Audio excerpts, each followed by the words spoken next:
चलिए आज इस लेक्चर में हम लोग वंचित या अलाभान्वित समूह डिप्राइव्ड एंड डिसएडवांटेज क्लास इस टॉपिक को समझते हैं। और यह जो टॉपिक है यह CTET के सिलेबस का भी एक टॉपिक है। यदि आप B.Ed कर रहे हैं तो वहाँ भी यह एक टॉपिक है। DLED कर रहे हैं तो वहाँ भी वंचना या वंचित वर्ग एक टॉपिक है।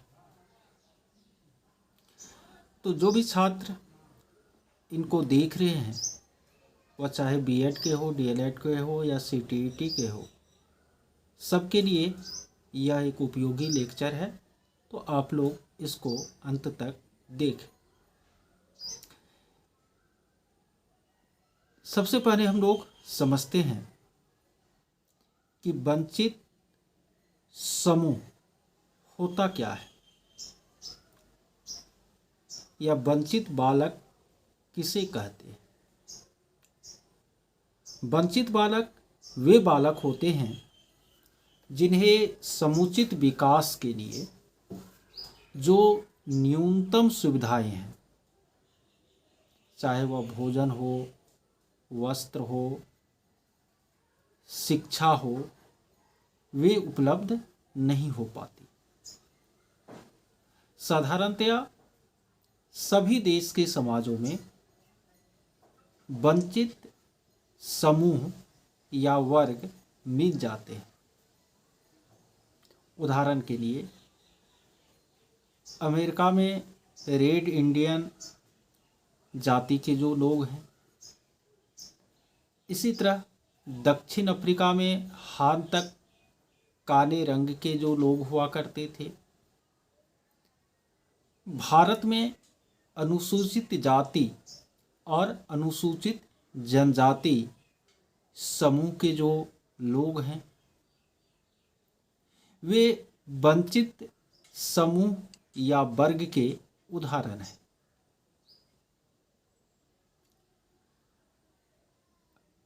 मनोविज्ञान में ऐसे बालक को वंचित वर्ग का बालक कहा जाता है जो सामाजिक रूप से, आर्थिक रूप से या सांस्कृतिक रूप से पिछड़े हुए होते हैं। भारत में अनुसूचित जाति और जनजाति का जो समुदाय है उसमें 90% लोग या 90% परिवार ऐसे हैं जो वंचित समूह के अंतर्गत आते हैं।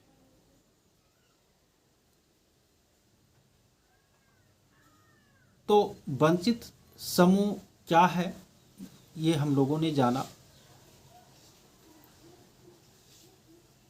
वंचित समूह के जो लोग होते हैं और संसाधनों की उनके पास जो अनुपलब्धता होती है या उपलब्ध संसाधनों को उपयोग से जो उन्हें वंचित किया जाता है, इसे हम क्या कहते हैं? वंचना कहते हैं। तो वंचित वर्ग के जो लोग होते हैं वह वंचना के शिकार होते हैं। बहुत सारे शिक्षा शास्त्रियों और मनोवैज्ञानिकों ने वंचित वर्ग के संबंध में अपना स्टडी किया है। जैसे कि Bernstein, Havighurst, D Sinha, A K. Singh आदि मनोवैज्ञानिकों ने वंचित समूह के बालकों के लिए जो शिक्षा की उपलब्धता है उस पर स्टडी किया है। इन मनोवैज्ञानिकों ने वंचित समूह के बच्चों के लिए कुछ विशेषताओं को निर्धारित किया है ये विशेषताएं निम्नलिखित हैं। नंबर 1, इस समूह के बालक निम्न सामाजिक आर्थिक स्तर के परिवारों के सदस्य होते हैं। नंबर 2, इन बालकों को विकास के लिए आधारभूत साधन सुविधाएं उपलब्ध नहीं होती। ये बालक शारीरिक रूप से कमज़ोर होते हैं और मानसिक रूप से हीन भावना से ग्रस्त होते हैं। ऐसे बालकों का दृष्टिकोण नकारात्मक होता है और ऐसे बालकों की जो आकांक्षाएं हैं वो साधारण हुआ करती हैं। ये आपको वंचित समूह के बालक की विशेषताएं हो गई, या वंचना के शिकार बालक की विशेषताएं हो गई। अब प्रश्न है कि वंचित समूह के बालकों की हम पहचान कैसे करेंगे। तो अभी जस्ट जो मैंने वंचित समूह के बालकों की विशेषताएं बतलाई, उनके आधार पर हम वंचित समूह के बालकों की पहचान कर सकते हैं।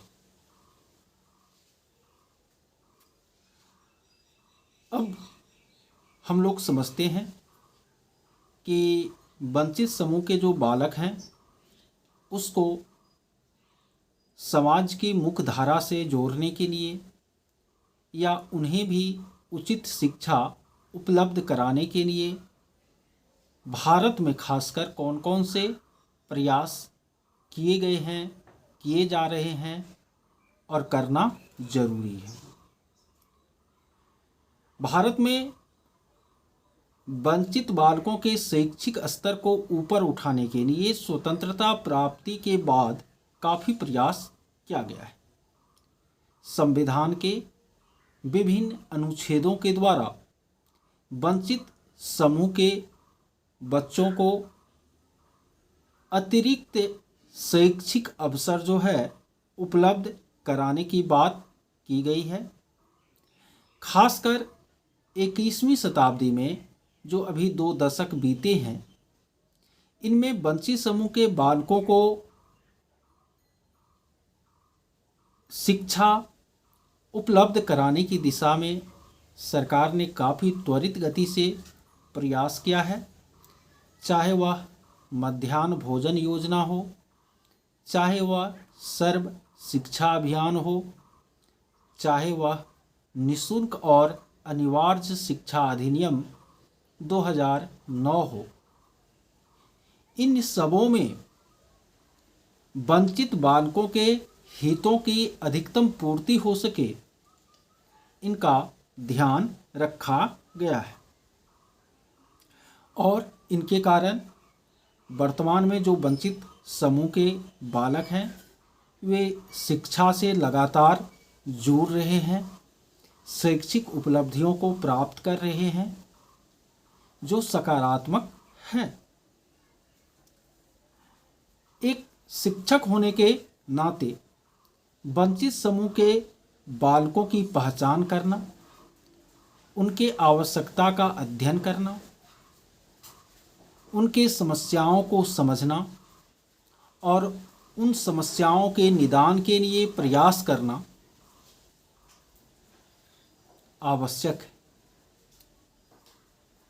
ऐसे चूँकि वंचित समूह के जो भी बच्चे पढ़ने आते हैं विद्यालय में, उनमें ज़्यादातर प्रथम पीढ़ी के बच्चे होते हैं, यानी ऐसे बच्चे होते हैं जिनके पीछे की जो पीढ़ियां हैं, माता पिता दादा दादी, वो पढ़े लिखे नहीं होते।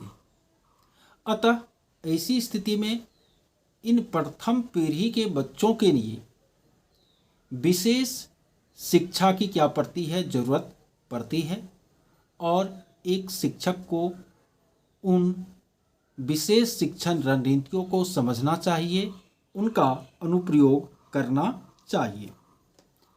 और खासकर यदि ऐसा क्षेत्र है जहां वंचित समुदाय के बच्चे अधिक संख्या में हैं, तो उनके वह शिक्षा प्राप्त कर सके, इसके लिए जो है व्यापक अभियान चलाने की ज़रूरत है।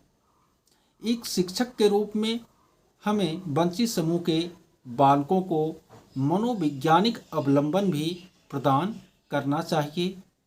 हमें यह चाहिए कि हम ऐसी व्यवस्था करें जिससे कि इस समूह के बच्चे हीनता की भावना से ग्रस्त नहीं हो। सरकार को भी इनके लिए चलाई जाने वाली योजनाओं को व्यापकता देनी चाहिए, उनका नियमित मॉनिटरिंग करना चाहिए।